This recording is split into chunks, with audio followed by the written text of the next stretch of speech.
My name is Amyah Weakley, and you're listening to Mason's Way, a podcast exploring the life and activism of AIDS prevention advocate Belinda Mason. So, the first question that I have for you was, what inspired you to make a film about Belinda, about her life and about HIV and the politics at the time? What inspired that? So first of all, you always are, in a way, particularly at Appalshop, you're looking for stories that just kind of plop themselves down in front of you. And Belinda was somebody that was at Appalshop quite a bit, had worked with roadside theater, and so she was somebody that was just there. And then she developed HIV, full-blown AIDS, and was on the first person who was HIV positive on the Commission on AIDS, which was really important. And here she was local, and we were very interested in local people. The project was really begun by Herb Smith and me.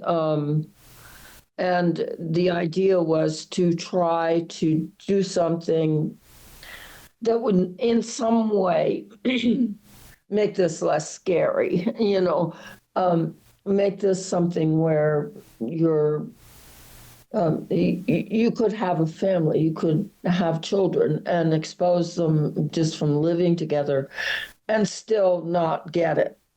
It was a time in Letcher County when there was a tremendous level of fear.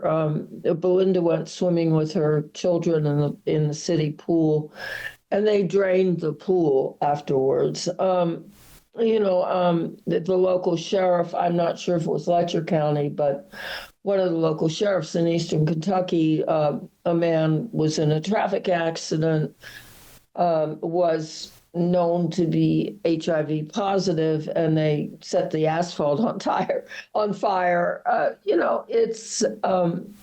was a time of a great deal of ostracism and a great deal of fear. And so we were interested in dealing with the humanity of this and dealing with it as a public issue rather than something shameful or something that only occurred to a certain group of people. So that was kind of the beginnings of it. Can you tell me about the sort of research methods that were used to gather information to fit the whole narrative of Belinda's story? Right. Well, first of all, we didn't really approach this as a political piece. We approached it more as a portrait. And so the idea was to follow Belinda around, do the usual documentary verite kind of approach. And Belinda said absolutely not, that her children were going to be living with this after she died, and they were not old enough to make up their minds about what they would want. So we did not film her with her children, which is what we expected, and instead began working, following her around to public events, filming her at her church with her pastor and filming her in a presentation. So the research for me is always part of making a film.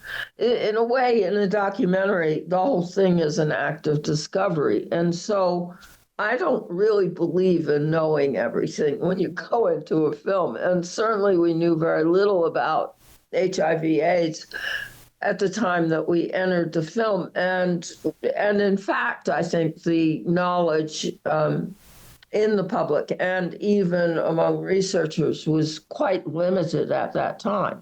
I mean, it basically was a death sentence for many years. Nobody understood why it was hitting gay men so blatantly, and IV drug users.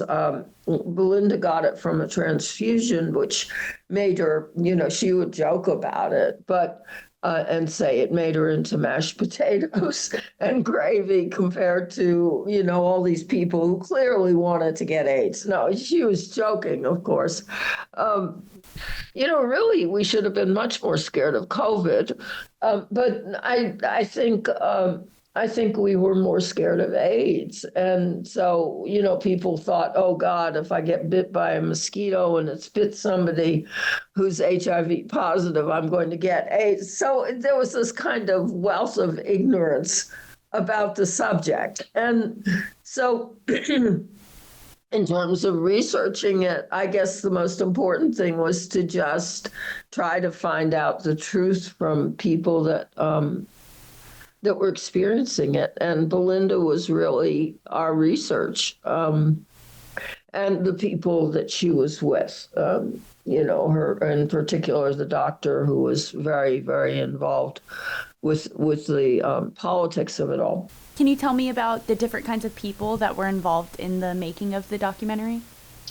So a lot of, at Appalshop, one of the ways we managed to make films was to work on each other's projects and also to share equipment. So we had good equipment. We had really good equipment. And we had good people to work with, and those things are really important. It really changed depending on the film who you might be working with. There are at least 2 films that I worked on with Herb Smith. But I like doing sound, so that was kind of my go-to, and I like editing and directing. But I always needed somebody who was really good. And plus you need people to talk with. I mean, you shoot something, you want to talk about it. You're going to shoot something, you want to talk about it too. So Herb was a collaborator on this project, and he was wonderful to work with. Mimi was my collaborator on a number of projects. It went kind of both directions. She worked on my stuff, I worked on her stuff. And, we became kind of co-directors in a way. With her, I don't know what his credit is. A lot of the time, I just give the crew credit. Dee Davis was always for Headwaters, which this was for, which is a public television series that ran in Kentucky, and some other places. So Dee was somebody who held the organization together, was really good at finding general support money for all of us. Did a lot of the negotiations with television stations and that kind of thing. So I think he was the executive producer on this, but I don't remember individual programs. And I think it was mainly just me and Herb. We didn't want a big crew. Oh, and then when we went to New York, I got a local guy there, Kevin Keating, who I'd worked with on Harlan County, USA. So he did the camera in New York, which was extraordinary because nobody was getting into these AIDS wards, and we managed to get in, and we had to try to conceal identities, and it was difficult, and he was great. He was really great. How well would you say that you knew Belinda personally? I think that Belinda was, first of all, I was in a different relationship with her, right? When you're making a film about somebody or with somebody, I mean, it can be a friendship, but it's more than that or different from that. I mean, you're poking your nose in their business, in a way that can be intimate, more intimate than friendship. But Belinda was an incredibly friendly person. I think, she would get on an elevator and come off with 5 best friends. She was incredibly sociable. I was her friend, but I don't count myself in any way exceptional. I'm sure she had much better friends than me, which is wonderful, and to her, tribute. Um, she was an amazing human being, and and really had a vast circle of people that she related to in all kinds of different ways. And I think she was really relating to me as a filmmaker more than as a friend. And that's right. I mean, you're in a unique position of trust when you're doing something that intense and that much around a human being, another human being. So, yeah, I wouldn't want to just be, I think you run into a problem of not wanting to get at the truth as much if you're just, this is my best friend and I'm making a film about her. It can get kind of icky. So, I don't know. That's hard. Yeah. I mean, you want to be friends with your subjects. I think I am. And I think that my subjects, I've been in touch with people long after the film was made. Right. And that the relationship does shift. Then you can be friends, Right. Or before the film, you can be friends. But during the film, it's a little different. Yeah. So, my episode 4 of this podcast is mainly about reviews. And I use reviews as like a general term because I kind of include, it's mostly me reading paper documents, but some of them are just like news articles like about her, either published like right after she passed away or as she was getting really big, and there's a lot of testimonial, I guess, of people who knew her really well, and I kind of count that in as like a review. But I also have some reviews of the Belinda film, like the from these paper documents. So I was wondering from you, do you remember anything about the, I guess, immediate audience reception of the film? If that makes any sense, kind of how was it taken by the public? What kind of efforts were there to kind of get it out there, that kind of thing? I think it was very well received. I mean, I don't think anybody felt like it was unfair or unprincipled or sensationalizing anything, you know. And I think, the best review you can get from a film is people who would like to meet the person in it. I mean, I remember getting those in other films I made. Of course, with Belinda, she wasn't around that much longer, so that didn't happen. Or even the kind of review of, oh, I wish I had gotten to meet her, is probably the most meaningful for me. Have a lot of people told you that? Well, about different films? About different films, yeah. Yeah, the best review in a way was not, boy, this film's great, but hey, could I, where does she live? Come see her. Yeah, that's what I liked. Of course, you really want good reviews because you want stuff to get out. And it's one of the ways that it gets out. And I think Belinda won some awards and all of that. So that was good. I think at one point we got an offer from POV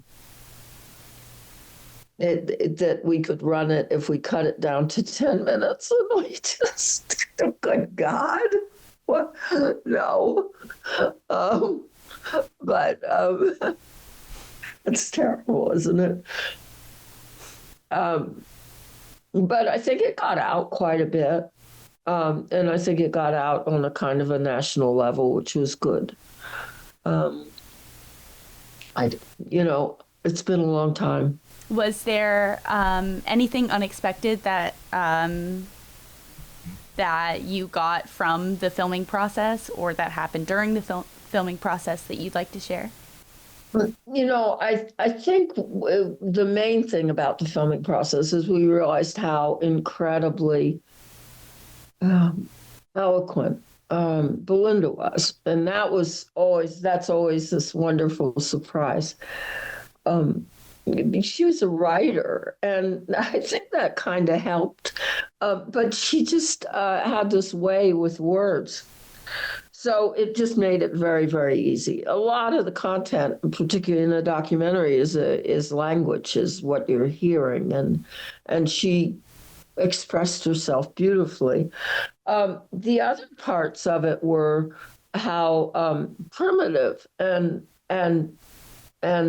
brutal in a way the politics was around this issue. I don't know that I expected a couple of things that are in the film. One was the condom commercial. This was a PSA to try to get people to use condoms.